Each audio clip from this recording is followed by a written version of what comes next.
Today I'm going to do an experiment in which we heat some substances up and keep track of the energy added and some other quantities so we can start to build a quantitative model for how to know how much energy it takes to cause changes in E therm. This is our first attempt to actually put some numbers to energy. So in this experiment, what we're going to do is we have some water, 200 grams of water, and it's on a hot plate, and the setting on this hot plate is an 8, and that's going to turn out to be important because that's how we're going to, in a way, measure how much energy is being added to the water. Right now, the temperature is at 26 degrees. It's going to rise, and then as the temperature rises, we're going to, when it hits 30 degrees, start our timer, and then we'll see what happens then.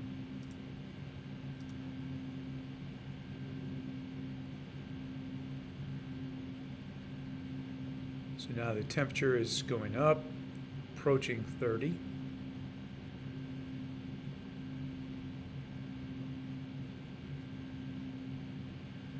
can see the hot plate there with the water inside it. And just as I hit 30, I'm going to restart the timer. So the time is at 0 seconds and counting. You can see the temperature is rising. I'm going to stop here and just make a little table and record some information. So putting down that we have water, 200 grams, and I'm going to make a table. On one column I'm going to put the temperature in degrees Celsius, and the second column I'm going to put the time in seconds. So we saw that 30 degrees C was at 0 seconds. Then we're going to heat it up 15 degrees to 45, and then 15 more degrees to 60, and see how much time it takes.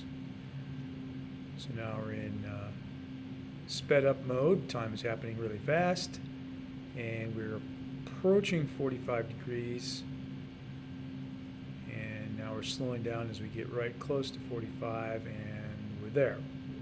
So now we're going to add 81 seconds to our table at 45 degrees, and then back to heating up again,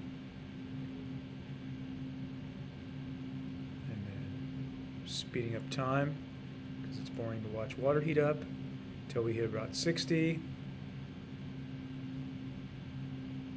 and now we're close to 60 degrees, and there we are, we're at 60 degrees. So we record that in 165 seconds. What we notice is it took 81 seconds to raise the temperature 15 degrees, and it took 84 seconds to raise it the next 15 degrees. So if you look at the overall change, it was just about double to heat it twice as much. So that gives us an indication that those two are proportional to each other. Now we're going to use 400 grams of water, same heater setting, and the same basic experiment.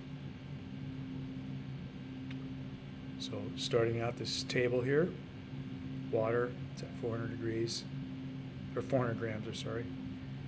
Build another table with Celsius temperature and time in seconds, and we're going to track it at the same three temperatures, a 15-degree rise and then a 30-degree rise overall. So the timer has started, and we're at 30 degrees and counting, and it's heating up. We're speeding time up again until we hit 45 degrees.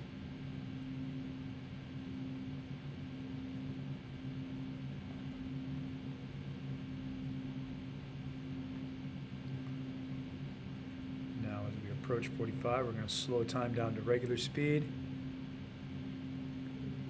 And there we are. So we record this 156 seconds to raise 400 grams of water by 15 degrees. And then we begin to warm it again. And again, we're going to speed up time.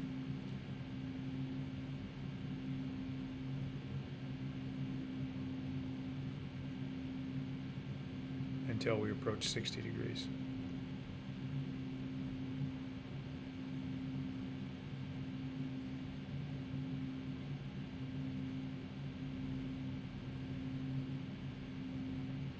And now we get close to 60 degrees, we slow it back down, And right there, we've crossed the line. So now 321 seconds was how long it took. So the first 15 degrees took 156 seconds. The second 15 degrees took 165 seconds, so not exactly the same, but pretty close. So we can see that raising the temperature, the amount of temperature increase that you're going to require is going to be proportional, directly proportional to how much time it's going to take. And time equates to energy here because we're at the same hot plate setting.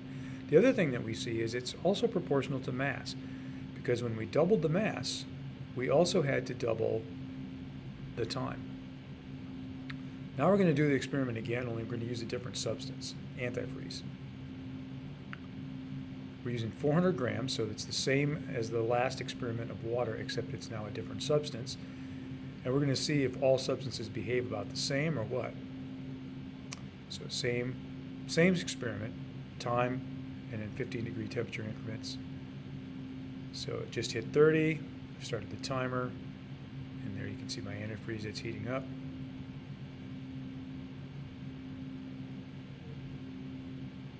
We'll do the same thing, speed it up until we hit 45 degrees.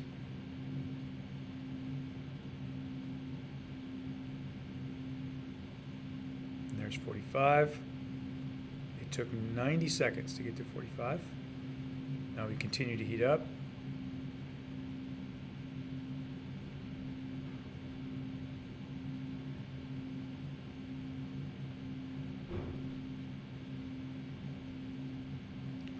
And then as we approach 60 seconds, or 60 degrees, we'll slow the time back down. And there it is. So it's 192 seconds. Once again, we see that the approximate time that it took to raise the temperature 15 degrees was the same. So that means that doubling the amount of temperature change doubled the time.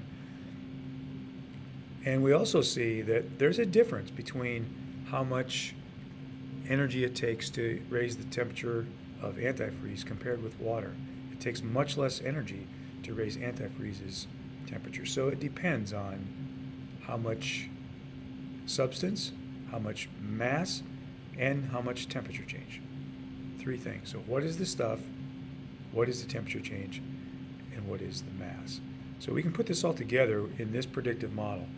Q, the energy that you have to add through heating to make the change happen, depends on three factors. One of them we saw is mass. Double the mass, we had to double the time, so it's directly proportional. The second one that we're going to consider is the temperature change. When we doubled the temperature change, we had to double the amount of time that it took, which means double the energy. And then the third quantity we're going to handle with proportionality. So we can make this into an equation. This is just a constant that you can discover by experiment called C. And the name for C is the heat capacity, or technically the specific heat capacity. We just say heat capacity for short. And this is unique to every substance. Obviously, water and antifreeze have a different heat capacity because we got different results for the same energy added to the same mass.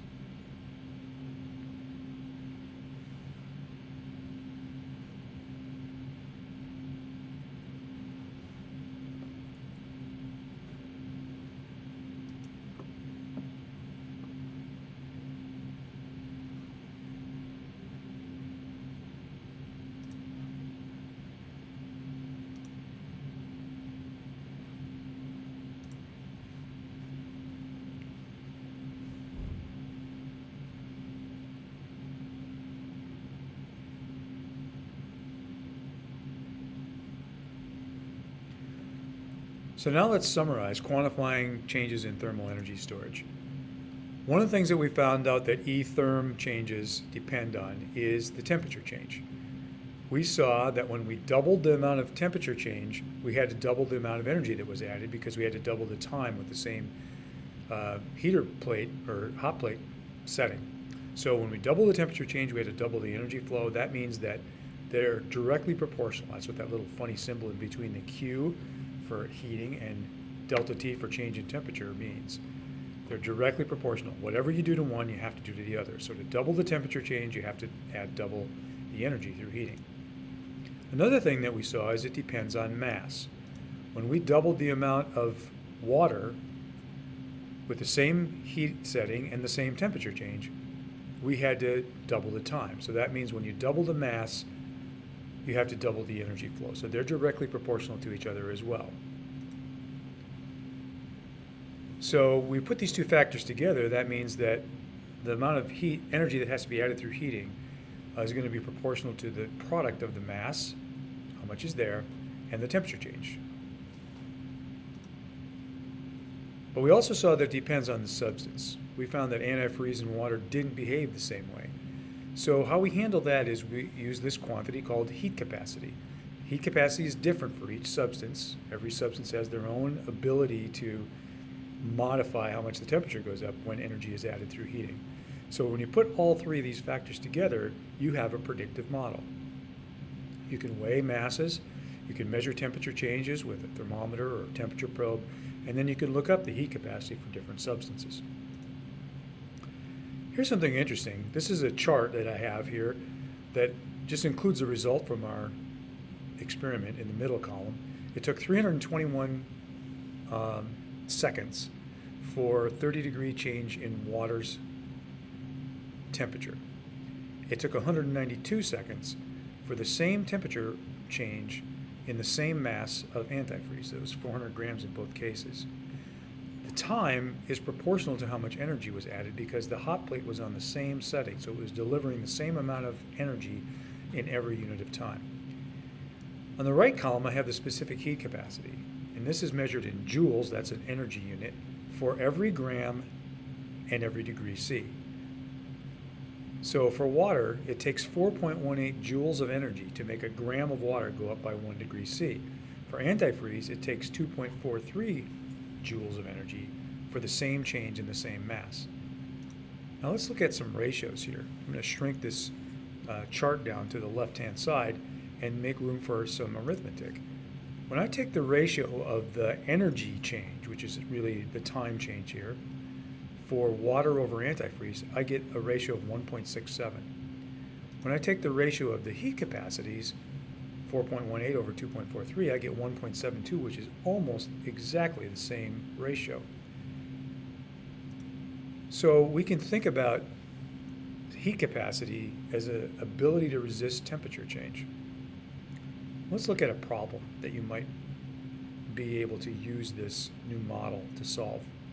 This question says, how much energy is needed to cause 150 grams of water to warm up from 25 degrees C to 100 degrees C?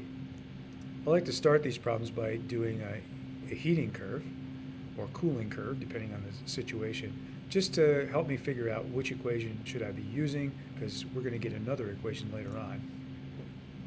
And to model this, I've got a 25 starting temperature, a 100 ending temperature, and this is just a change in E therm. I can model this with my LOL chart. At the beginning I have some E therm and some E phase. At the end I have more E therm, but the same E phase because it's still liquid water. To make that change I had to add some energy from my hot plate, and the question is, how much energy would it take to do that?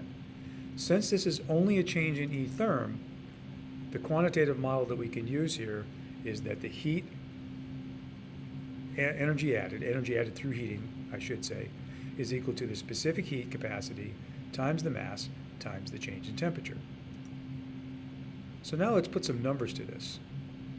For water, 4.18 joules for every gram for every degree C is the heat capacity. We had 150 grams, so that's the mass. And from 25 to 100 degrees C, that's 75 degrees C, so that gives us our delta T. And when we do our arithmetic, grams and degrees C are going to drop out. Joules are the only unit we're going to have, which is good because heat energy, or energy added through heating, is an energy unit. And so we end up with 47,000 joules. A joule is a pretty small unit of energy, and so often these numbers are going to be quite large. So that gives you a reason to believe that this is a good model. We had an experiment that seems to back it up, and now we have an example of how it can be used.